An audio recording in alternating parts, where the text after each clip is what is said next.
सोचिए मध्य एशिया के मैदानों से निकला एक कबीला और उसने आकर प्राचीन भारत की पूरी कहानी ही बदल दी। मतलब कैसे हाँ, बिल्कुल। कैसे उसने यहाँ की कला, धर्म, व्यापार सब पर इतनी गहरी छाप छोड़ी। आज हम इसी हैरत अंगेज सफर की गहराई में उतरेंगे। बिल्कुल। आज हम बात कर रहे हैं कुषाणों की। ये वो लोग थे जिन्होंने लगभग पहली सदी के अंत से, मान लीजिए मोटे तौर पर 78 ईस्वी से लेकर 240 ईस्वी के आसपास तक। अच्छा, काफी लंबा समय है। हाँ, उत्तर पश्चिमी भारत से लेकर मध्य एशिया तक एक बहुत बड़े साम्राज्य पर राज किया। और ये सिर्फ जीतने वाले नहीं थे, ये संस्कृतियों को जोड़ने वाले भी थे। और इस कहानी को समझने के लिए हमारे पास सबूत भी कई तरह के हैं ना। हाँ, जैसे वो चीनी रिकॉर्ड्स, हान शू वगैरह। हाँ, हानशू जैसे ग्रंथ। फिर यूनानी रोमन लेख भी हैं, जैसे वो समंदर के रास्ते का गाइड था, पेरिप्लस ऑफ द इरिथ्रियन सी। हाँ, पेरिप्लस। और फिर कुषाणों के अपने निशान, उनका वो मशहूर रबातक शिलालेख। रबातक, हाँ। जमीन से निकली मूर्तियां, ढेरों सिक्के और हाँ, आजकल के इतिहासकारों के विश्लेषण भी। तो मकसद यही है कि इन सब स्रोतों को मिलाकर समझें कि भाई ये कुषाण इतने अहम क्यों थे। एकदम सही। हम शुरू करेंगे कि ये थे कौन, कहाँ से आए, फिर भारत में कैसे पैर जमाए, उनके सबसे महान राजा कनिष्क, उनकी क्या कहानी है, और सबसे जरूरी भारतीय संस्कृति पर, खासकर धर्म पर उनका क्या असर रहा। बिल्कुल। तो चलिए शुरू करते हैं ये दिलचस्प कहानी। ठीक है, तो पहली ये कुषाण थे कौन और ये भारत पहुंचे कैसे। कहानी चीन के पश्चिमी छोर से गांसू से शुरू होती है। हाँ, बिल्कुल वहीं से। कुषाण असल में युआजी नाम का एक बड़ा कबीलाई ग्रुप था, उसकी 5 शाखाओं में से एक थे ये। युआजी। हाँ, युआजी। चीनी ग्रंथ हानशू बताता है कि करीब 162 ईसा पूर्व श्योंगनू नाम के एक और ग्रुप ने, श्योंगनू, ये भी कोई कबीला था? हाँ, एक और ताकतवर कबीला जी। उन्होंने युआजी लोगों को उनकी जमीन से खदेड़ गया। अब ये एक तरह का डोमिनो इफेक्ट था, मतलब धक्का लगा और युआजी पश्चिम की तरफ चल पड़े। अच्छा, तो विस्थापित होकर ये पश्चिम की तरफ बढ़ते गए और रास्ते में इन्होंने बैक्ट्रिया, यानी आज का जो अफगानिस्तान और आसपास का इलाका है, बिल्कुल, वहां कब्जा कर लिया, जहां पहले यूनानी राजा थे। हाँ, ग्रीको बैक्ट्रियन राजा। उनको हटाया और फिर इन युएजी गुटों में से ये कुषाण वाली शाखा सबसे ताकतवर हो गई। ये अपने आप में एक बड़ा सफर है, मतलब घास के मैदानों से उठकर एक जमी जमाई सभ्यता के शासक बन जाना। कमाल है। बिल्कुल। पहली सदी ईसा पूर्व आते आते कुजुल कड़फसीज नाम के एक सरदार ने इन कुषाण गुटों को एकजुट किया, अपनी ताकत बढ़ाई। कुजुल कड़फसीज। हाँ, लेकिन अब सवाल था आगे क्या। उन्हें नए इलाके चाहिए थे और शायद उससे भी ज्यादा जो फायदेमंद व्यापार के रास्ते थे उन पर कंट्रोल। हाँ, सिल्क रूट वगैरह। एग्जैक्टली। तो लगभग 30 ईस्वी के आसपास वे ऑक्सस नदी की घाटी से हिंदू कुश के पहाड़ी दर्रे पार करके भारतीय उपमहाद्वीप में आ गए। अच्छा।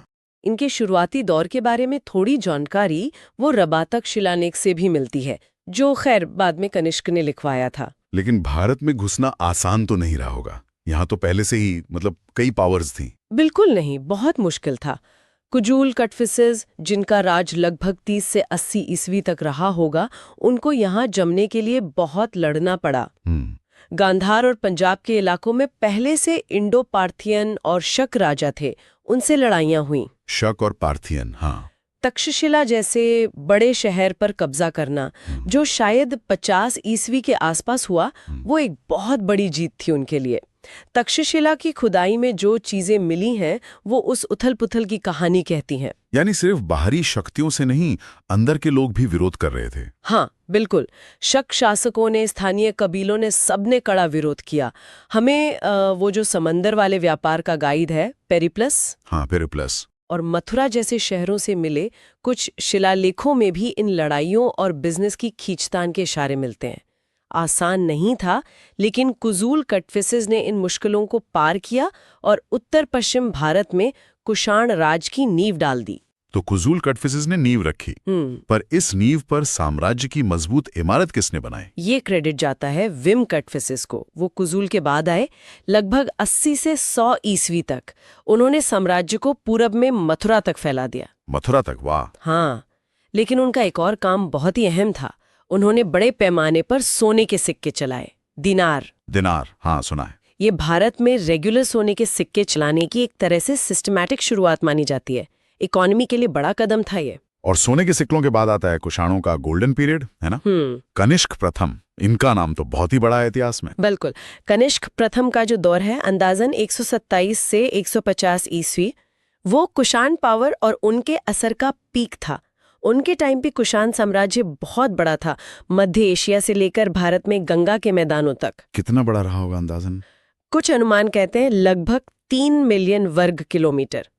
सोचिए जरा कितनी विविधता होगी इसमें। उनकी मेन राजधानी पुरुषपुर थी, जिसे आज पेशावर कहते हैं। पेशावर? हाँ। और वो जो रबातक शिलालेख है ना अफगानिस्तान में मिला, हाँ, वो कमाल का सोर्स है। उसमें कनिष्क के खानदान, उनके देवता, उनके साम्राज्य की हदें, सबका जिक्र है। इतना बड़ा एम्पायर संभालना, उसे बढ़ाना, जाहिर है कनिष्क सिर्फ राजा नहीं, एक काबिल मिलिट्री लीडर भी रहे होंगे। उनकी फौज के बारे में क्या पता चलता है? कनिष्क यकीनन एक बहुत कुशल सेनापति थे। उन्होंने मध्य एशिया में सिल्क रूट पर खोतान जैसे जरूरी शहर पर कब्जा किया। खोतान? हाँ, लगभग 130 ईस्वी में। चीनी ग्रंथ है हो हानशू। अच्छा। उसमें उनके और चीन के मशहूर जनरल बान चाओ के बीच लड़ाइयों का जिक्र है। कभी हारे कभी जीते। कुषाण आर्मी की खासियत थी उनकी घुड़सवार सेना, घोड़े पर बैठे तीरंदाज और भारी कवच वाले सैनिक। ये सेंट्रल एशियन स्टाइल था लड़ाई का, जिसका असर भारत की युद्ध नीति पर भी पड़ा। और एडमिनिस्ट्रेशन, इतने बड़े, इतने अलग अलग तरह के इलाके को चलाते कैसे थे? कोई खास सिस्टम था? और इकोनॉमी कैसे चलती थी? एडमिनिस्ट्रेशन के लिए उन्होंने क्षत्रप सिस्टम यूज किया, मतलब प्रांतों में बांट दिया और हर प्रांत का एक गवर्नर, क्षत्रप या महाक्षत्रप। ये सिस्टम शायद उन्हें शकों और पार्थियनों से मिला था। अच्छा, डिसेंट्रलाइज टाइप का। हाँ, कुछ हद तक।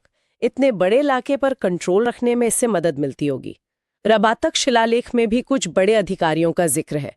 और इकोनॉमी का बेस तो ट्रेड ही था, खासकर वो सिल्क रूट वाला ट्रेड चीन और रोम के बीच। हाँ। उसके एक बड़े हिस्से पर कुषाणों का कंट्रोल था। पेरिप्लस जैसे ग्रंथ भी यही बताते हैं। और कनिष्क ने अपनी तस्वीर वाले सोने और तांबे के सिक्के खूब चलाए। ये सिक्के सिर्फ व्यापार के लिए नहीं थे, ये उनकी पावर का सिंबल भी थे। ये तो हुई पॉलिटिक्स और पैसे की बात, लेकिन कुषाण काल को अक्सर संस्कृतियों का संगम कहा जाता है। क्यों? यही तो उनकी कहानी का सबसे मजेदार हिस्सा है और शायद सबसे टिकाऊ विरासत भी। कुषाण साम्राज्य सिर्फ जमीनों का जोड़ नहीं था, वो कल्चर, आइडियाज, आर्ट स्टाइल सबका मिक्सचर था। इसी दौर में गांधार और मथुरा आर्ट अपने पीक पर पहुंची। गांधार आर्ट जो ज्यादातर आज के पाकिस्तान, अफगानिस्तान वाले इलाके में थी। हाँ, गांधार। उसमें इंडियन सब्जेक्ट्स, खासकर बुद्ध और उनकी लाइफ के सीन, उनको ग्रीको रोमन स्टाइल में बनाया गया। बुद्ध की मूर्तियों में आपको यूनानी देवताओं जैसे कपड़े, चेहरे के भाव देख सकते हैं। बड़ा दिलचस्प फ्यूजन है ये।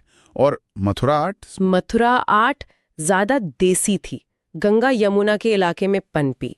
इसमें भी बुद्ध, बोधिसत्व, यक्ष, यक्षिणी, हिंदू देवी देवता बने, पर स्टाइल एकदम इंडियन था। अच्छा। और कमाल की बात यह है कि ये दोनों स्टाइल एक ही टाइम पर एक ही साम्राज्य में फल फूल रहे थे। एएसआई की खुदाई में हजारों मूर्तियां मिली हैं इन दोनों स्टाइल की।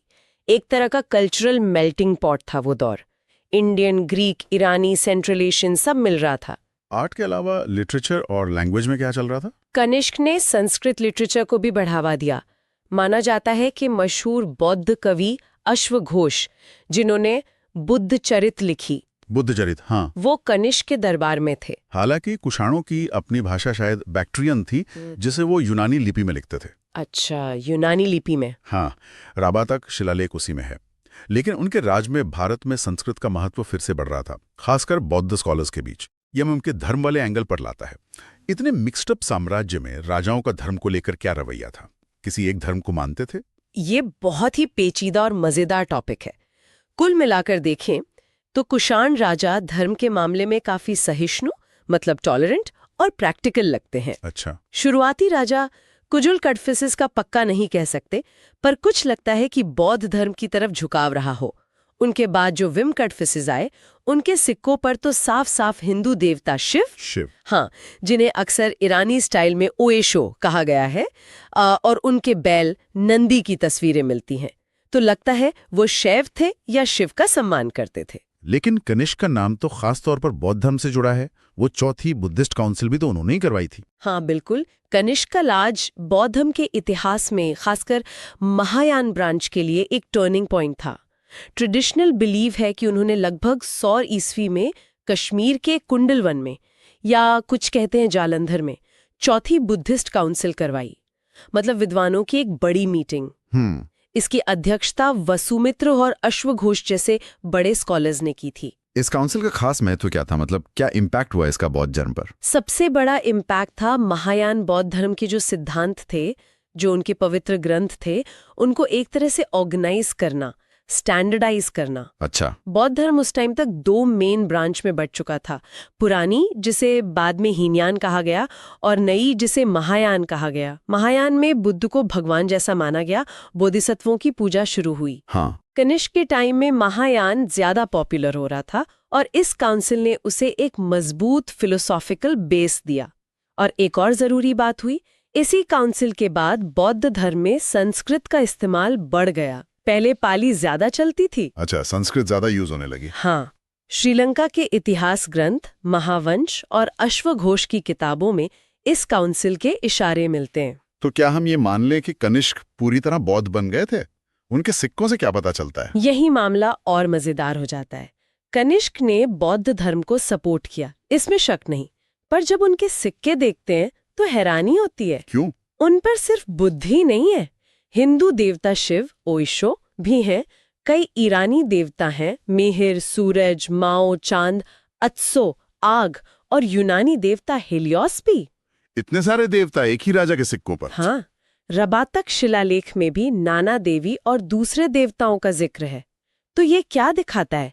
शायद ये उनकी अपनी सोच की उदारता थी, या फिर ये एक स्मार्ट राजा की पॉलिटिकल चाल थी। मतलब वो अपने इतने बड़े, इतने अलग अलग धर्मों वाले साम्राज्य में सबको खुश रखना चाहते थे, सब कम्युनिटीज को साथ लेकर चलना चाहते थे। एक तरह का सबको शामिल करो वाला मॉडल था ये। और आर्ट पर इस नजरिए का क्या असर पड़ा? जबरदस्त असर। उन्होंने गांधार आर्ट को खूब बढ़ावा दिया, जिसमें बुद्ध और बोधिसत्वों को अक्सर यूनानी देवताओं जैसे पोज में या ईरानी कपड़ों में दिखाया गया। बुद्ध की इंसान के रूप में मूर्ति बनाकर पूजा करने का चलन इसी दौर में बहुत तेजी से बढ़ा। साथ ही मथुरा आर्ट में भी बुद्ध, जैन तीर्थंकर, हिंदू देवी देवताओं की एकदम इंडियन स्टाइल में गजब की मूर्तियां बनी। ये जो आर्ट का धमाका हुआ, ये कनिष्क के सपोर्ट के बिना शायद नहीं होता। क्या कनिष्क ने बौद्ध धर्म को भारत से बाहर फैलाने में भी कोई रोल प्ले किया? ऐसा माना जाता है, हाँ।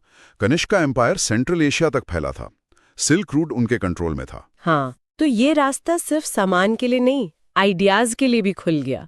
कहते हैं कनिष्क ने सेंट्रल एशिया और चीन में बौद्ध धर्म फैलाने के लिए मिशनरीज भेजे। अच्छा, धर्मदूत। हाँ, चीनी ग्रंथ जैसे हो हानशू में इन कॉन्टैक्ट्स और बौद्ध धर्म के चीन पहुंचने के शुरुआती निशान मिलते हैं। तो एक तरह से महायान बौद्ध धर्म को भारत से निकलकर ईस्ट एशिया में फैलने के लिए कुषाण एम्पायर ने पुल का काम किया। कनिष्क के बाद जो राजा आए, क्या उन्होंने भी यही पॉलिसी जारी रखी धर्म को लेकर? मोटे तौर पे हाँ। कनिष्क के बाद आए हुविष्क। उनका राज लगभग 150 से 190 ईस्वी तक था। उनके सिक्कों पर तो देवताओं की वैरायटी और भी ज्यादा है, इंडियन, ईरानी, ग्रीक, यहाँ तक कि इजिप्ट के देवता भी। इजिप्ट के भी? कमाल है। हाँ, तो ये दिखाता है कि वो टॉलरेंस वाली पॉलिसी चल रही थी। हालांकि उनके बाद जो राजा आए, वासुदेव प्रथम, लगभग 191 से 225 ईस्वी, उनके टाइम में ऐसा लगता है कि हिंदू धर्म, खासकर शिव पूजा को ज्यादा इंपॉर्टेंस मिलने लगी थी। अच्छा। उनके सिक्कों पर ज्यादातर शिव और नंदी ही मिलते हैं। नाम भी उनका वासुदेव है। ASI की खोजें भी बताती है कि उस दौर में शिव और विष्णु की मूर्तियां ज्यादा बनने लगी थी। तो कुल मिलाकर कुषाण काल सिर्फ पॉलिटिक्स या इकोनॉमी का दौर नहीं था, बल्कि अलग अलग धार्मिक विचारों के मिलने, टकराने और कुछ नया बनाने का भी एक अनोखा दौर था। बिल्कुल, एक ऐसा चौराहा था जहां सेंट्रल एशिया की पुरानी मान्यताएं, ईरान का ज़रथुष्ट्र धर्म, यूनान के देवता और भारत के बौद्ध, जैन, हिंदू धर्म सब आपस में मिले, एक दूसरे पर असर डाला। इस प्रोसेस ने न सिर्फ उस टाइम के समाज को रंगीन बनाया, बल्कि इंडियन रिलीजियस आर्ट, खासकर देवी देवताओं को कैसे दिखाना है, उनकी आइकोनोग्राफी, उसको हमेशा के लिए बदल दिया। आज हम देवी देवताओं के जो रूप देखते हैं उनकी जड़ें कहीं ना कहीं कुषाण काल के इसी मिक्सचर में है। धर्म और कला के इन बड़े योगदानों के अलावा क्या कुषाणों ने भारत को कुछ और भी दिया? हाँ, कुछ और चीजें भी हैं। जैसे हमने पहले बात की, सोने के सिक्के ढालने की बढ़िया टेक्निक और उसे रेगुलर बनाने का क्रेडिट उन्हें जाता है। हाँ, दिनार। कुछ स्कॉलर्स जैसे आर.एस. शर्मा मानते हैं कि वो शायद सेंट्रल एशिया से सिंचाई की कुछ बेहतर तकनीकें भी लाए, हालांकि इस पर और सबूत चाहिए। अच्छा। और उनके राज में तक्षशिला और मथुरा जैसे शहर ज्ञान, कला और व्यापार के बड़े इंटरनेशनल सेंटर बन गए। दूर दूर से लोग आते थे वहां। लेकिन फिर इतने पावरफुल साम्राज्य का अंत कैसे हो गया? कोई भी साम्राज्य हमेशा तो नहीं रहता। लगभग तीसरी सदी के बीच तक आते आते, मतलब 240 ईस्वी के आसपास, कुषाणों की ताकत कम होने लगी। पश्चिम में ईरान में एक नई अग्रेसिव पावर उभर रही थी, सासानी साम्राज्य। सासानी। हाँ, उनके लगातार हमलों ने कुषाणों की पश्चिमी सीमाएं तोड़ दी। चीनी सोर्सेज भी कुषाण पावर के गिरने और उनके इलाके के सिकुड़ने की बात करते हैं। धीरे धीरे उनका बड़ा साम्राज्य अंदर की लड़ाइयों और बाहर के दबाव से बिखर गया। फिर गुप्त साम्राज्य और दूसरी लोकल पावर्स ने उनकी जगह ले ली। लेकिन क्या उनका असर पूरी तरह खत्म हो गया? उनकी विरासत क्या बची? पॉलिटिकल पावर तो चली गई, पर उनकी कल्चरल और रिलीजियस विरासत ज्यादा टिकाऊ साबित हुई। सबसे सीधी विरासत तो गांधार और मथुरा की आर्ट है। हाँ, वो मूर्तियां। बिल्कुल। आज दुनिया भर के म्यूजियम्स में जो बुद्ध और बोधिसत्वों की कमाल की मूर्तियां हैं, वो उसी दौर की याद दिलाती हैं। दूसरी बड़ी विरासत है महायान बौद्ध धर्म का डेवलपमेंट और उसका सेंट्रल और ईस्ट एशिया में फैलना। इस प्रोसेस में कनिष्क और कुषाण एम्पायर का रोल बहुत बड़ा था। एक सवाल जो अक्सर उठता है इतिहासकारों के बीच, कनिष्क का बौद्ध धर्म की तरफ झुकाव, क्या ये उनकी सच्ची श्रद्धा थी या सिर्फ पॉलिटिकल मूव? इस पर अलग अलग राय क्यों है? हाँ, ये एक मजेदार एकेडमिक डिबेट है। कुछ स्कॉलर्स जैसे ए.के. नारायण, जिन्होंने कुषाणों पर बहुत काम किया है, वो उनके सेंट्रल एशियन ओरिजिन और सिक्कों पर देवताओं की वैरायटी पर जोर देते हैं। उनका मानना है कि कनिष्क का बौद्ध धर्म को अपनाना या सपोर्ट करना एक सोची समझी पॉलिटिकल स्ट्रैटेजी हो सकती थी। इससे उन्हें अपनी बड़ी इंडियन पॉपुलेशन, खासकर व्यापारियों और बौद्ध भिक्षुओं का सपोर्ट मिलता। अच्छा, प्रैक्टिकल रीजन। हाँ, वहीं आर.एस. शर्मा जैसे इतिहासकार इसे उस दौर के रिलीजियस मिक्सिंग और सिंथेसिस की बड़ी पिक्चर के हिस्से की तरह देखते हैं। वो मानते हैं कि इसमें पर्सनल फेथ और पॉलिटिकल समझदारी दोनों का मिक्सचर हो सकता है। मतलब सच कहीं बीच में होगा शायद। शायद। उनके दिल में क्या था ये कहना मुश्किल है, पर उनके कामों का नतीजा तो साफ है इतिहास पर। तो अगर हम आज की इस पूरी बातचीत को समेटें, हाँ, तो कुषाणों की कहानी सिर्फ सेंट्रल एशिया की एक कबीले के भारत आकर राज करने की कहानी नहीं है, ये उससे बहुत ज्यादा है। बिल्कुल। ये कहानी है एक ऐसे एम्पायर की जिसने पूरब और पश्चिम को जोड़ा, सिर्फ ट्रेड से नहीं बल्कि आइडियाज और आर्ट से भी। ये कहानी है कल्चर के संगम की, जहां इंडियन, ग्रीक, ईरानी, सेंट्रल एशियन ट्रेडिशंस सब घुल मिल गए। ये कहानी है रिलीजियस टॉलरेंस और मिक्सिंग की, जिसने बौद्ध धर्म को नया रूप दिया और दूसरे इंडियन धर्मों को भी पनपने दिया।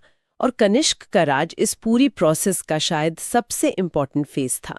आखिर में कुषाणों के इस इतिहास को जानना आज हमारे लिए क्यों मायने रखता है? उन्हें समझना इसलिए जरूरी है क्योंकि उन्होंने प्राचीन दुनिया का नक्शा बदला। उन्होंने सिल्क रूट जैसे ट्रेड नेटवर्क को स्टेबिलिटी दी, जिससे गुड्स और आइडियाज का जबरदस्त एक्सचेंज हुआ। सही बात है। उन्होंने आर्ट के ऐसे स्टाइल पैदा किए जिनका असर सदियों तक रहा। उनके एडमिनिस्ट्रेटिव सिस्टम ने आगे के साम्राज्यों के लिए कुछ मिसालें बनाई, और सबसे अहम, उन्होंने महायान बौद्ध धर्म के डेवलपमेंट और फैलाव में ऐसा रोल निभाया जिसने एशिया के एक बहुत बड़े हिस्से का कल्चरल और रिलीजियस लैंडस्केप हमेशा के लिए बदल दिया। उनका असर उनके साम्राज्य से कहीं ज्यादा बड़ा और स्थायी था। और जाते जाते एक सवाल छोड़ जाते हैं सोचने के लिए। जिस तरह कुषाणों ने अलग अलग कल्चर्स और धर्मों को अपने साम्राज्य में जगह दी, क्या उनका ये मॉडल, जिसमें टॉलरेंस भी थी, सपोर्ट भी और शायद पॉलिटिकल जरूरतें भी, आज की दुनिया में जहां कल्चरल टकराव इतने आम हैं, हमें कुछ सिखा सकता है? सोचने वाली बात है। या फिर ये सोचना ज्यादा दिलचस्प ही कि अगर कुषाण भारत ना आते या कनिष्क का वो इम्पैक्ट ना होता, तो भारत और एशिया का धार्मिक और कलात्मक इतिहास आज कैसा दिखता? सोचने के लिए बहुत कुछ है।